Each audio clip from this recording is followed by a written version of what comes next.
네, 사람과 사람 사이에 대화를 나눌 때 우리에게는요, 지켜야 할 자세 또는 예의가 필요합니다. 소위 소통의 법칙이라고 불리는 이 대화의 자세가 존재하는 것도 바로 이 때문이죠.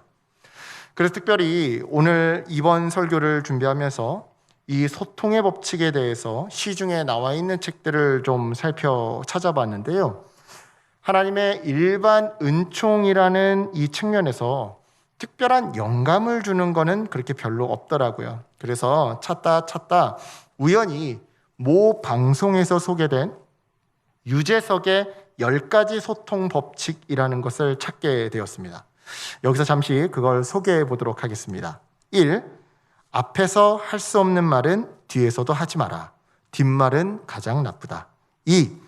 말을 독점하면 적이 많아진다. 그러니 적게 말하고 많이 들어라. 들을수록 내 편이 많아진다. 3. 목소리의 톤이 높아질수록 뜻은 왜곡된다. 그러니 흥분하지 마라. 낮은 목소리가 힘이 있다. 4. 귀를 훔치지 말고 가슴을 흔드는 말을 하라. 듣기 좋은 말보다 마음에 남는 말이 좋다. 5. 내가 하고 싶어 하는 말보다 상대방이 듣고 싶은 말을 하라. 하기 쉬운 말보다 알아듣기 쉽게 이야기하는 것이 더 중요하다. 6. 칭찬에 발이 달렸다면 험담에는 날개가 달려있다. 나의 말은 반드시 전달되는 법이기에 허물은 덮어주고 칭찬은 자주 하라. 7. 뻔한 이야기보다 펀한, 그러니까 재미있는 이야기를 하라. 같은 말이라도 재미있게 하는 것이 좋다. 8. 말을 혀로만 하지 말고 눈과 표정을 사용해서 해라. 때로는 비언어적인 요소가 언어적인 요소보다 더 힘이 있다. 9. 입술의 30초가 마음의 30년이 된다. 나의 말 한마디가 누군가의 인생 30년을 뒤바꿀 수 있음을 명심하라. 10. 혀를 다스리는 건 나이지만 한 번 내뱉어진 말은 그때부터 나를 다스린다. 그러니 함부로 말하지 말고 한 번 말한 것은 반드시 책임져라. 어떠세요, 여러분? 저는 순간 저도 모르게 아멘이라고 할 뻔했습니다. 성경도 아닌데요. 정말 이 유재석이라고 하는 예능인이 괜히 롱런하는 것이 아니구나 하는 그런 생각이 들었습니다. 그렇습니다, 여러분. 이처럼 사람과의 대화에 있어서 우리는요, 더 깊은 대화, 더 진실한 대화를 위해 지켜야 할 자세가 있습니다. 그렇다면 생각해 봅시다. 사람 간의 대화에 있어서 이처럼 진실한 자세가 필요하다고 한다면 하나님과의 대화, 즉 기도에 있어서는 어떨까요? 그 역시 진실하고 진솔한 자세가 필요하지 않을까요? 당연히 필요하겠죠. 왜냐? 기도는 독백도 아니고 주문도 아니고 자기 암시도 아니고 명상 수련도 아닌 바로 하나님과의 인격적인 교제이기 때문입니다. 이런 맥락에서 오늘 본문 속 이사야 선지자는요, 하나님께 더 진실한 기도를 드리기 위한 기도의 자세 4가지를 우리에게 가르쳐 주는데요. 먼저 첫 번째로 기도의 기회를 놓치지 말라라는 겁니다. 기도의 기회를 놓치지 말라.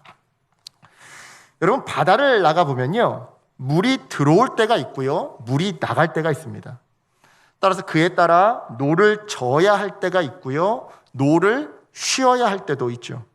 이러한 이치는 비단 바다에만 적용되는 것이 아닙니다. 땅에도 적용되는데요. 모든 곡식은 저마다 각기 다 심을 때가 정해져 있어요. 따라서 각기 다 수확의 시기도 다른 법이죠. 이것은 결국 인생에 있어서 수고하고 땀을 흘리며 열매를 기다려야 할 때가 있는 반면에 반대로 주저하지 말고 과감하게 열매를 수확해야 할 때도 있더라는 건데요. 사람 관계에서도 동일합니다. 싸워야 할 때가 있는 반면 참아야 할 때가 있고요. 말을 할 때가 있는 반면 침묵해야 할 때가 있는 법이죠. 이처럼 만물에는 다 때가 있습니다. 다른 말로 만물에는 저마다에게 맞는 최적의 타이밍, 기회가 있더라는 것이죠. 어떤 목사님의 간증입니다. 3살 때 아버지가 돌아가셨대요. 그래서 어머니 혼자 아들 2명을 정말 어렵게 키우셨던 거죠. 그렇게 어렵게 자란 이 목사님이요, 이제 장성에서 개척교회를 시작하게 되었답니다. 그런데 이 개척교회 형편이 어렵다 보니까 어머니께 고기 한 번 제대로 못 사드렸던 거예요. 그러다가 교회가 이제 어느 정도 자리를 잡고 사례비를 받게 되니까 이제 우리 어머니 고기 한 번 사드려야지 했대요. 그런데 이게 웬걸? 어머니 치아가 다 망가져서 드시지 못하더라는 것이죠. 그리고는 이제 몇 달 후에 이번에는 교회 재정이 좀 늘어난 김에 교회 승합차를 샀대요. 그러니까 그토록 가고 싶어 하시던 이 고향에 어머니를 모시고 가려 했는데 글쎄 이번에는 어머니가 중풍으로 쓰러지셔서 그것도 못 가게 되었던 것이죠. 그렇게 세월이 흐르다가 이 목사님이 마침내 단독주택으로 이사를 가게 되었답니다. 사실 그동안 교회 형편상 변변한 사택이 없어서 어머니를 형님 댁에서만 이렇게 모셔왔었는데 이제 자기가 모실 수 있는 그런 여건이 이제 준비되었던 것이죠. 그래서 이제 집을 계약하고 나서 어머니께 이렇게 말했다고 합니다. 어머니, 형님 집에 조금만 더 계시면 저희 집에서 이제 편안히 모실게요. 그런데요, 그만 이사를 몇 달 앞두고 어머니가 돌아가신 거예요. 효심은 불탔지만 어머니는 기다려주지 않으셨던 것이죠. 그렇습니다. 다시 말씀드리지만 하나님께서 주신 세상 모든 것에는요, 다 때가 있습니다. 그렇다면 질문입니다. 기도는 어떨까요? 기도에도 때가 있을까요? 그 답이 오늘 본문 6절에 기록되어 있는데요. 우리 본문 6절을 다시 한번 읽어보겠습니다. 너희는 여호와를 만날 만한 때에 찾으라. 가까이 계실 때에 그를 부르라. 아멘. 그렇습니다. 기도에도 때가 있습니다. 즉 간구해야 할 때가 있고 감사해야 할 때가 있으며 회개해야 할 때가 있고 중보기도해야 할 때가 있더라는 것이죠. 이런 의미에서 말씀드립니다. 여러분 중에 혹시 죽기 전에 기도하면 그만이지 라고 생각하시는 분들이 있다고 한다면, 또는 진짜 큰일이 터지면 그때 작정기도하면 되지 뭐 라고 생각하시는 분들이 있다고 한다면 여러분 지금 바로 기도하시기 바랍니다. 즉 기도할 수 있는 어떤 특별한 때를 기다리지 마시고 문제가 생기면 그 즉시, 감사할 일이 있으면 그 즉시, 회개할 일이 있으면 그 즉시, 생각나는 사람이 있다면 그 즉시 가던 길을 멈추고서라도, 설령 너무 시간이 없어서 잠깐 읊조리는 기도라 할지라도 그 기회를 붙잡아 기도하시라 이 말이에요. 기도할 수 있는 기회를 붙잡는 사람, 그 사람이야말로 진정 때를 아는 복 있는 사람인 줄을 믿습니다. 아멘. 이어서 기도의 자세 두 번째는요, 하나님 앞으로 돌아가라라는 것입니다. 우리 본문 7절을 한번 다시 읽어보겠습니다. 악인은 그의 길을, 불의한 자는 그의 생각을 버리고 여호와께로 돌아오라. 그리하면 그가 긍휼히 여기시리라. 우리 하나님께로 돌아오라. 그가 너그럽게 용서하시리라. 아멘. 그렇습니다. 불의한 마음을 버리고 하나님 앞에 돌아오는 것, 이것이 바로 두 번째로 중요한 하나님과의 소통 법칙인 겁니다. 즉 기도하는 동안 성령님께서 자꾸 내 마음에 걸리게 하는 것이 있다고 한다면 내려놓든 끊어내든 버려내든 어떻게든 철저하게 회개해야 한다는 것이죠. 이야기가 나왔으니까 말이지만 여러분, 회개라는 것은요 단순히 마음의 문제가 아닙니다. 마음의 문제이면서 동시에 행동의 문제이기도 하죠. 아니 목사님 무슨 증거로 그렇게 말씀하십니까? 라고 물으신다면 바로 침례 요한의 메시지 때문이라고 제가 대답하겠는데요. 누가복음 3장 8절을 보시면 침례받으러 나온 사람들을 향해 회개에 합당한 열매를 맺으라고 선포하는 침례 요한의 모습이 등장합니다. 정말 그러한지 우리 누가복음 3장 8절을 읽어보겠습니다. 그러므로 회개에 합당한 열매를 맺고 속으로 아브라함이 우리 조상이라 말하지 말라. 내가 너희에게 이르노니 하나님이 능히 이 돌들로도 아브라함의 자손이 되게 하시리라. 아멘. 자, 그러자 10절에서 사람들은요 침례 요한에게 도대체 그 회개에 합당한 합당한 열매란 무엇인지를 물어보는데요. 10절 말씀 제가 읽겠습니다. 무리가 물어 이르되 그러면 우리가 무엇을 하리까? 그러자 11절로 14절까지에서 요한은요, 회개에 합당한 열매란 무엇인지 이제 그 답을 제시해 주는데요. 핵심은요, 구체적인 행함입니다. 11절로 14절까지 말씀 제가 읽어보겠습니다. 대답하여 이르되 옷 두 벌 있는 자는 옷 없는 자에게 나눠줄 것이요 먹을 것이 있는 자도 그렇게 할 것이니라 하고, 세리들도 세례를 받고자 하여 와서 이르되 선생님 우리는 무엇을 하리까 하매 이르되 부가 된 것 외에는 거두지 말라 하고, 군인들도 물어 이르되 우리는 무엇을 하리까 하매 이르되 사람에게서 강탈하지 말며 거짓으로 고발하지 말고 받는 급료를 족한 줄로 알라 하니라. 아멘. 즉 회개에 합당한 열매란 단순히 입으로만 하나님 잘못했습니다, 내 죄를 인정합니다, 그러니까 용서해 주세요, 이 어려움에서 나를 건져 주세요 라고 기도하고 끝내는 것이 아니라, 죄를 인정했다면 그 죄에 대한 죄값을 정당히 치르라는 겁니다. 좀 더 구체적으로 말씀드리자면 옷 두 벌 있는 자는 옷 없는 자에게 나눠주고, 부가 된 것 이외에 거둔 것이 있으면 다시 돌려주며, 거짓으로 고발했다면 그 고소를 취하하고, 받는 월급 이상을 욕심냈다면 받는 월급에 만족하라는 것이죠. 다른 말로 두 번 다시 그 죄악을 반복하지 말라라는 겁니다. 즉 구체적인 행동을 요구하고 있는 것이죠. 따라서 여러분, 기도의 두 번째 자세인 하나님 앞으로 돌아가라라는 이 말은요, 단순히 교회 가서 눈물로 너의 죄를 고백하라, 자백하라 라는 말로 끝나는 것이 아닌 겁니다. 그것은 물론이거니와 삶에서 죄값을 치르고 같은 죄를 반복하지 말라라는 것이죠. 그런데 여러분, 여기서 놀라운 것은요, 이처럼 기도할 때, 이처럼 진실된 회개로 기도할 때 하나님은 그 기도에 신속하게 응답하시더라는 겁니다. 왜냐? 회개에 합당한 열매를 보건대 그 사람의 기도는 정말 진정성 있는 기도임에 틀림이 없거든요. 쉽게 말해서 악어의 눈물로 드리는 기도가 아니라 정말 진심이 담긴 기도더라는 것이죠. 자, 여러분 생각해 보세요. 여러분도 여러분의 자녀가 악어의 눈물을 흘리면서 무언가를 간구하면 들어줍니까? 안 들어줍니까? 얘가 공갈로 울면서 엄마 잘못했으니까 2번만 봐달라고 하면 들어줍니까? 안 들어줍니까? 공갈로 울면서 잘못했으니까 2번 한 번만 저거 사달라고 하면 사주십니까? 안 사주십니까? 공갈로 울면서, 가짜로 울면서 2번 한 번만 믿고 학원 보내달라고 하면 학원 보내주십니까? 안 보내주십니까? 네, 안 보내주시죠. 하지만 이 녀석이 정말로 뭔가 행동을 보여주면서 간구하면 들어주십니까? 안 들어주십니까? 정말로 지가 입은 옷 지가 빨아서 널고, 지가 먹은 밥그릇 지가 설거지해서 올려놓으면 용돈 올려주십니까? 안 올려주십니까? 사달라는 거 사주세요? 아니면 안 사주세요? 하고 싶다라는 거 하게 해줘요? 아니면 못하게 하세요?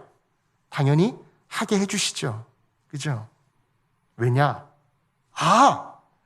이 녀석 하는 행동을 보니까 이 녀석이 정말 뉘우쳤나 보구나, 이 녀석이 정말 간절한가 보구나, 이 녀석이 정말 진지한가 보구나, 이 녀석이 이번에는 정말 뭐라도 하려나 보구나 라는 마음이 들기 때문 아닙니까? 하나님도 마찬가지십니다. 그러니 여러분, 하나님의 빠른 대답을 듣고 싶으시다면 하나님 앞으로 돌아가세요. 그냥 금식만 하지 마시고, 그냥 작정 헌금만 하지 마시고 삶의 변화와 함께 기도하세요. 그리할 때 하나님은 신속히 응답해 주십니다. 계속해서 기도의 자세 세 번째는요, 하나님과 우리의 다름을 인정하라라는 것입니다. 하나님의 다름, 이것을 받아들이라는 것이죠.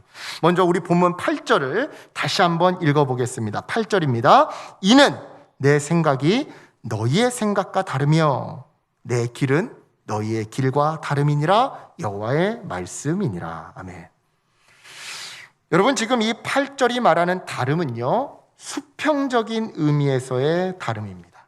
즉, 밥을 선택할 것이냐, 빵을 선택할 것이냐, 한식을 선택할 것이냐, 양식을 선택할 것이냐와 같은 방향성에서의 다름인 것이죠. 그렇습니다. 여러분, 직업이 되었든 배우자가 되었든 어떤 방향성을 선택하느냐에 있어서 하나님의 방향과 나의 방향은요, 다를 수 있어요. 그리고 그 중에서 언제나 옳은 것은 하나님의 방향이죠. 자, 오해하지 마시기 바랍니다. 방향성에 있어서 하나님이 오른쪽이냐 왼쪽이냐를 가르쳐 주신다라는 것이지, 가령 오른쪽이라고 한다면 두 번째 문인지 세 번째 문인지 네 번째 문인지 뭐 이런 것까지 구체적으로 정해 주시는 분은 아니다. 이거를 헷갈리지 마세요. 정해 주시는 건 아닙니다. 네, 오른쪽이다 이거는 말씀해 주셔도 그게 두 번째, 세 번째, 네 번째 문이다 이런 것까지 점지해 주신다라는 말은 아닌 거예요. 즉, 너는 나의 공의의 말씀을 선포해라 라고 그 방향성은 보여주셔도, 그러니까 판검사가 되어서 공의의 말씀을 선포할 것인지, 시민운동가가 되어서 공의의 말씀을 선포할 것인지, 목사님이 되어서 공의의 말씀을 선포할 것인지 뭐 이런 것까지 세세하게 점지해 주시는 분은 아니시더라는 것이죠. 여러분, 이 이야기는요, 실제로 제가 겪은 간증이기도 합니다. 25살 때 정말 처절한 회개 기도 가운데, 제가 앞서도 말씀드렸었죠, 삶의 변화와 함께 기도해야 된다고요. 정말 처절한 회개 기도 가운데 하나님께서는요, 저에게 비전을 주셨더랬어요. 현이야, 너에게 큰 목소리를 준 이유는, 제가 목소리가 크지 않습니까? 오죽하면 우리 사역자들 중에서 저의 은사는 화통을 삶아먹은 것과 같은 목청이다라고 제가 다른 성도님들한테 말씀드리는데, 너에게, 진짜예요. 이거 정말 제가 하나님이 저한테 주셨던 말씀이에요. 너에게 큰 목소리를 준 이유는 너를 통해 내 공의의 말씀을 선포하려 합니다. 이 비전을 듣고, 이 비전을 받고 저는 약 1년 정도 고민을 했더랬습니다. 공의의 말씀? 사실을 준비하라는 건가? 시민운동가가 되라는 건가? 경찰이 되라는 건가? 그렇게 1년을 고민하다가 막판에 심한 고난을 당하면서 새벽 기도와 성경 공부에 철저히 집중하는 시간을 보냈더랬습니다. 그리고 그때 비로소 선택을 했던 것이죠. 목사가 되기로 말입니다. 따라서 다시 말씀드립니다.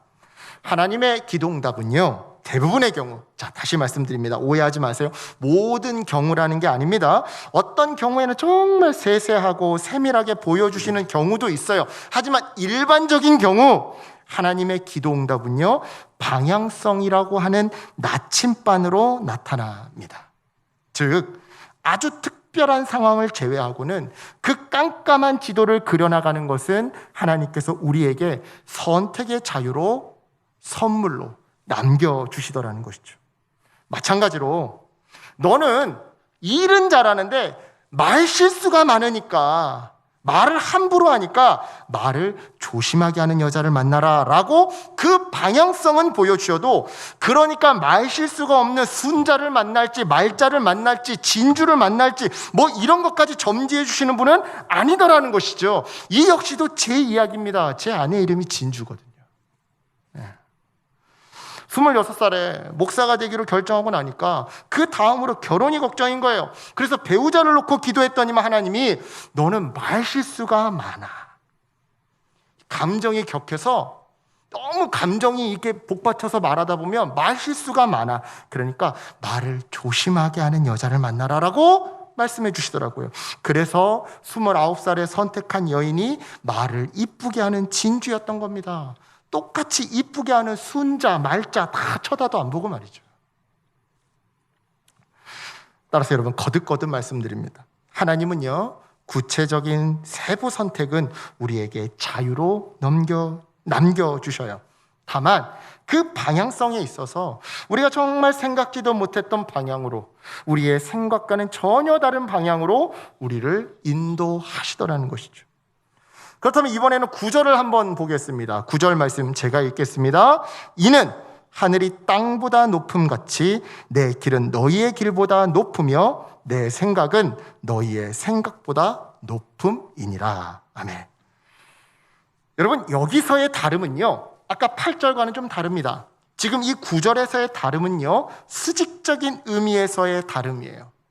즉, 밥이라고 하는 방향성이 정해졌다면 살림 경력 30년의 고수가 밥을 했느냐, 아니면 이제 처음 밥을 안 쳐보는 초짜가 했느냐와 같은 질적인 차원에서의 수준 차이가 9절에서의 다름이더라는 것이죠. 그렇습니다, 여러분.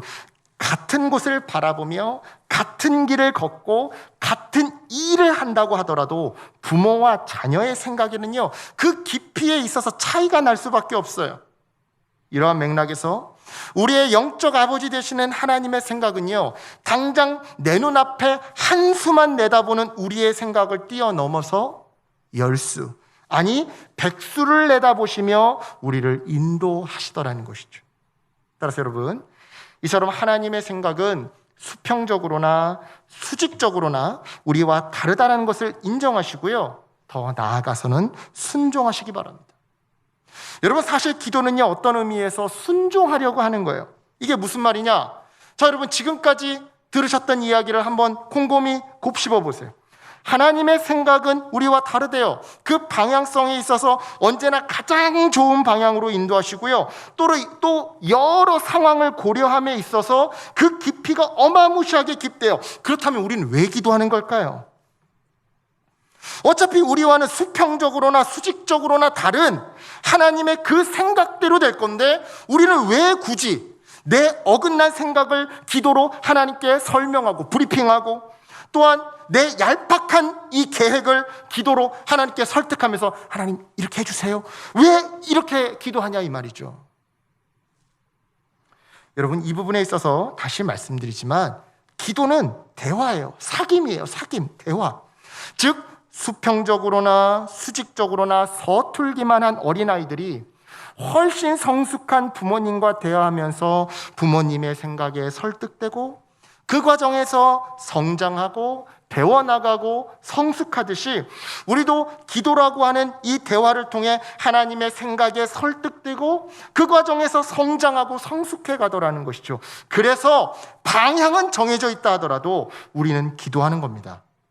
우리와는 너무나도 다른 하나님의 방향을 알기 위해서, 그리고 그 방향에 순종하기 위해서 말이죠. 따라서 여러분, 기도에 있어 무엇보다 필요한 것은요, 하나님의 생각이 가장 최선임을 믿는 그 믿음인 겁니다. 그리고 이것이 바로 기도의 마지막 네 번째 자세인 것이죠. 하나님의 응답이 최선임을 믿으라. 우리 본문 10절로 11절까지를 함께 읽어보겠습니다.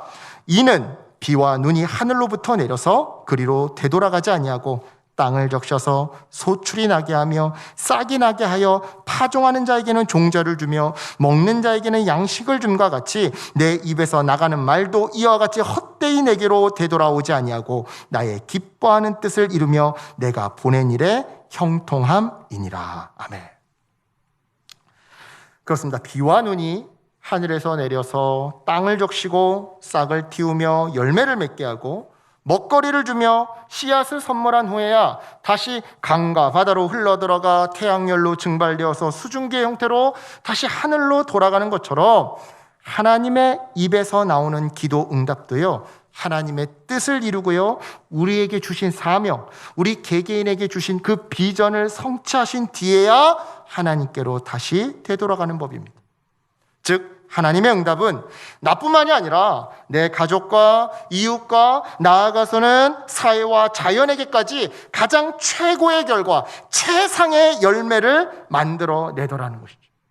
따라서 여러분, 기도 가운데 우리가 가져야 할 태도는요, 뭐니 해도 이처럼 차원이 다르신 하나님의 그 응답이 우리에게, 그리고 우리 가정에게, 그리고 온 세상에게 가장 최선임을 믿는 일인 거예요. 반대로 말해 하나님을 향한 신뢰를 가지고 기도하라, 이 말이죠. 신뢰를 가지고. 야고보서 1장 6절은 이렇게 증언합니다. 오직 믿음으로 구하고 조금도 의심하지 말라. 의심하는 자는 마치 바람에 밀려 요동하는 바다물결 같으니. 아멘. 그렇습니다. 하나님을 신뢰하지 못하는 기도에 하나님은요, 응답하시지 않으십니다. 왜냐? 그러한 기도는 하나님을 모욕하고 시험하는 기도이기 때문이죠. 여러분 생각해 보세요. 아버지에게 등록금을 내달라고 부탁해요. 그런데 자기 아버지를 신뢰하지 않아요. 돈이 없든 자기를 사랑하지 않든 여하튼 어떤 이유에서인지 아버지를 믿지 않는단 말이죠. 그런데 아버지한테 등록금을 내달라고 해요. 왜 그러는 걸까요?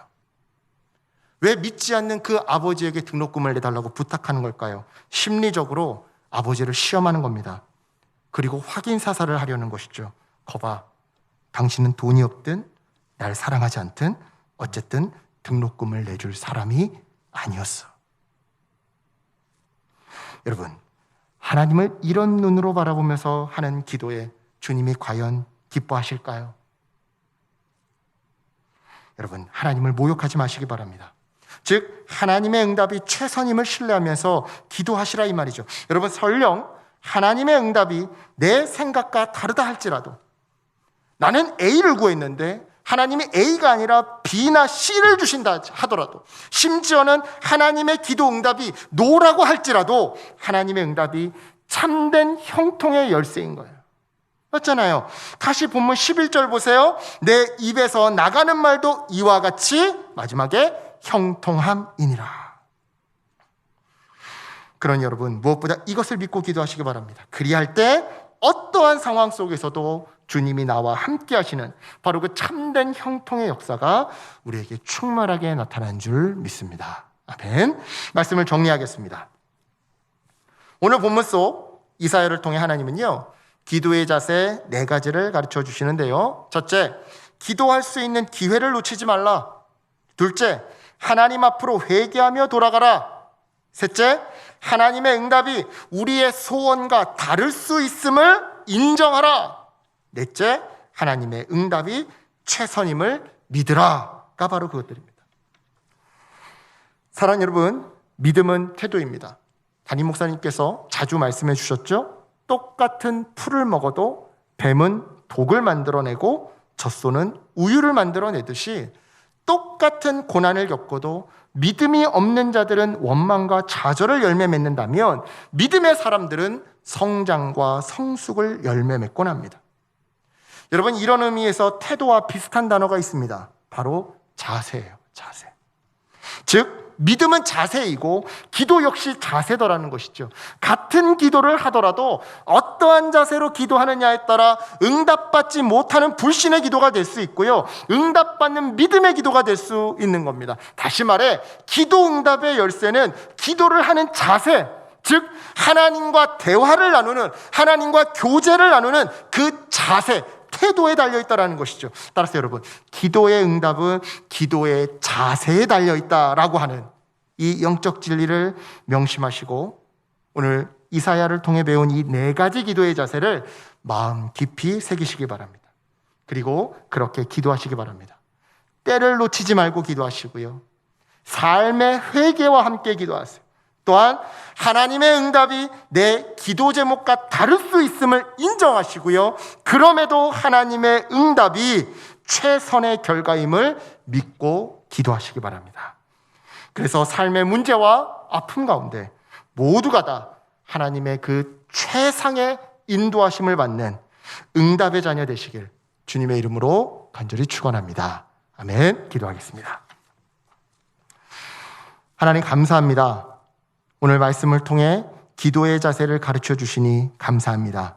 오늘 이 말씀이 생각이 나면 우리의 삶의 지혜가 되게 도와주시옵시고, 이것이 혹 생각나지 않는다면 우리의 인격이 되게 도와주시옵소서. 주 성령 하나님, 모두가 다 기도 응답받기를 소망합니다. 우리 사랑하는 성도님들 삶에 많은 아픔과 문제들과 많은 기도 제목들이 있습니다. 하나님, 그리 아니하실지라도 감사요라는 믿음으로, 그래도 할렐루야라는 믿음의 고백으로 기도하며 하나님의 그 인도하심이 최고임을 믿고 기도하는 주님의 자녀들에게 늘 언제나 동행하시며 반드시 하나님의 때에 하나님의 방식으로 하나님의 분량만큼 회복시켜 주시는 역사가 나타나도록 주여 도우시고 동행하여 주시옵소서. 주님을 의지합니다. 감사드리며 살아 역사하신 예수 그리스도의 이름으로 간절히 기도드렸사옵나이다. 아멘.